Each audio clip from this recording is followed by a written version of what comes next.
So this is your computer. It has a storage device called hard disk, which is where you store your files, applications, games and whatnot, even your operating system. We can refer to this hard disk as the secondary memory of your computer. Your computer also has another type of memory called the primary memory.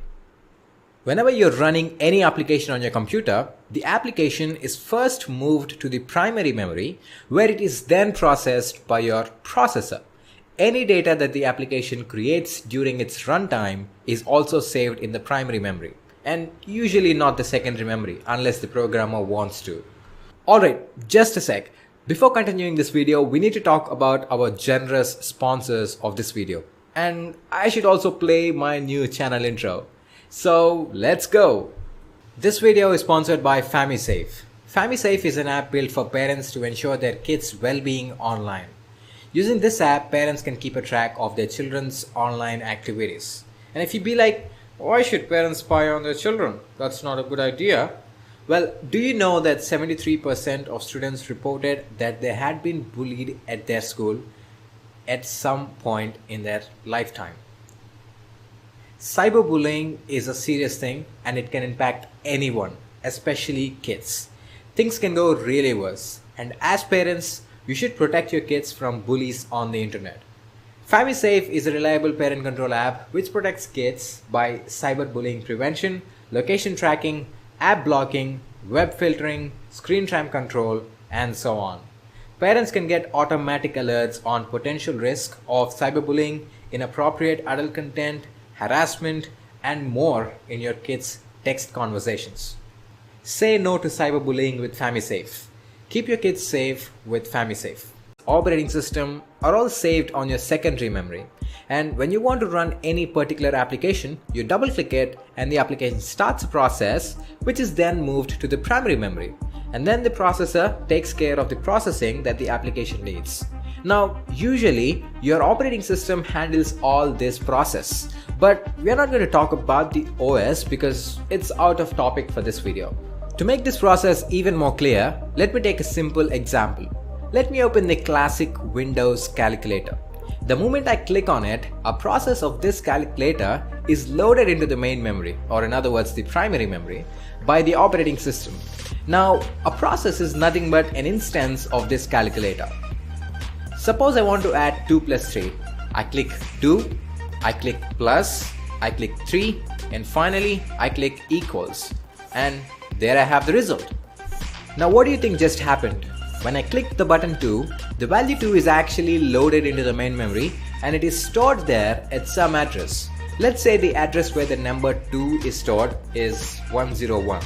Usually the addresses are represented in hexadecimal format, but to keep things simple, let's consider them in decimal format. Similarly, when you click the button 3, the value 3 is also stored in the main memory at some address.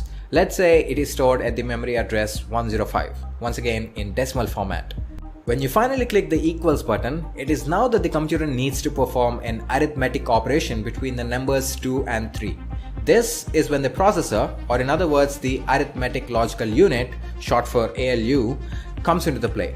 Since the addresses of both the numbers are known, the numbers are retrieved from their memory addresses and then an addition operation is performed by the ALU, and the result is displayed. Also, the result is once again stored in the main memory at some address. Now, let us edit the values stored in the main memory. I'm going to use Cheat Engine, which is a very famous memory editor for Windows. I'm going to first select the calculator process whose memory I want to edit. Now I can search for memory addresses, change the values in those memory addresses and even freeze those values to prevent them from changing again and again. In the calculator, let me click 2 and then click plus. So now 2 is saved in the memory. I will search for the value 2 in the Cheat Engine. And there are many results found. We need to filter out these results and get to know the exact memory address where the number 2 is saved by the calculator in the memory. For that, we will do something. I'll add 2 with 3 and then the result 5 is displayed. Now once again, I'll click on plus and you can see that 5 is now stored in the place where 2 is previously stored.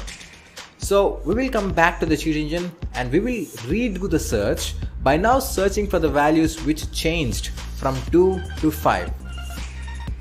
We still have a plenty of search results, so we will just repeat this process one more time until we find the exact memory address. So there we go.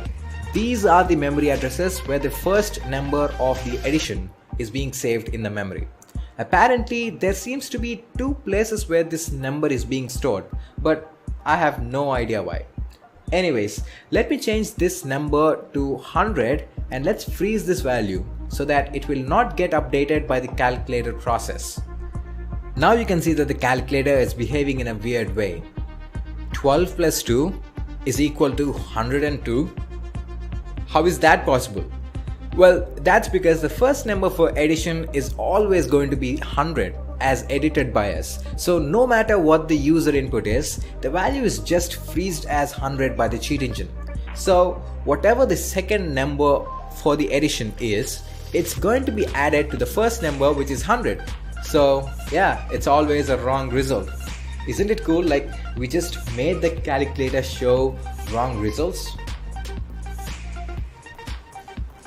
So you can make this work for any program, including games, both offline and online, even battle royale games like Pubg. That's why you see a lot of people who cheat in such online games. They're just using memory editing scripts to modify the values in their game's runtime memory. That's it, nothing more.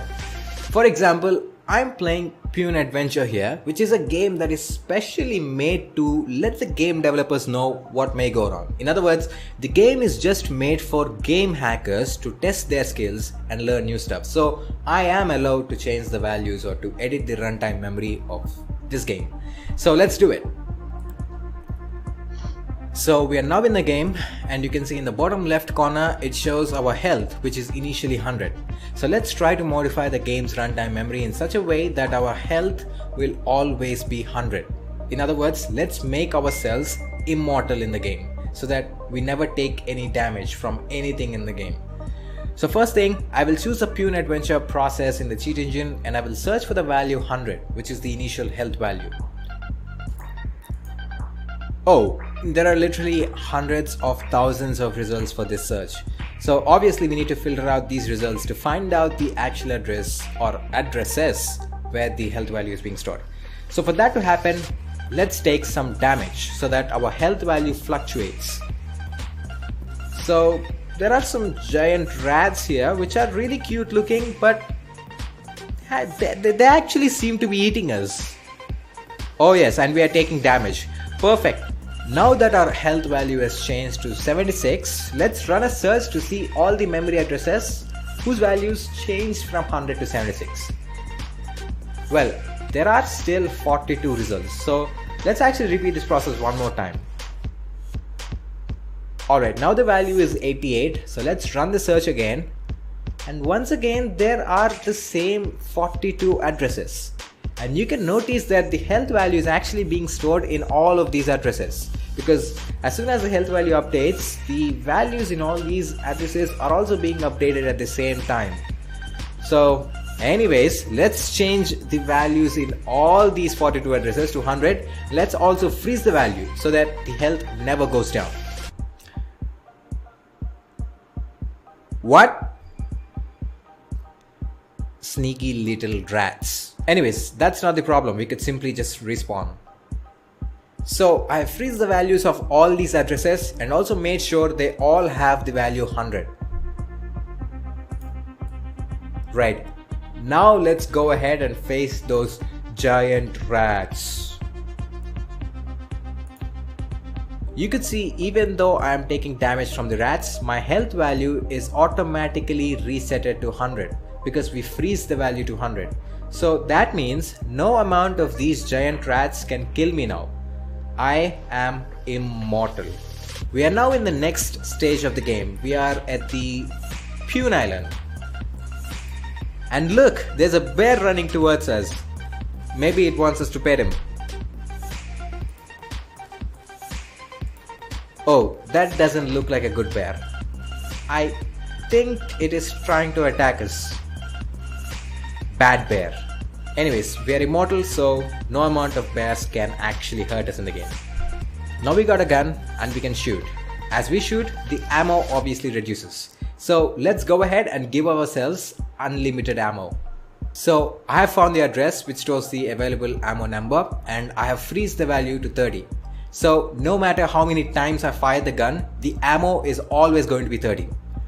Unlimited ammo. And by the way, don't they look like teddy bears after they're dead?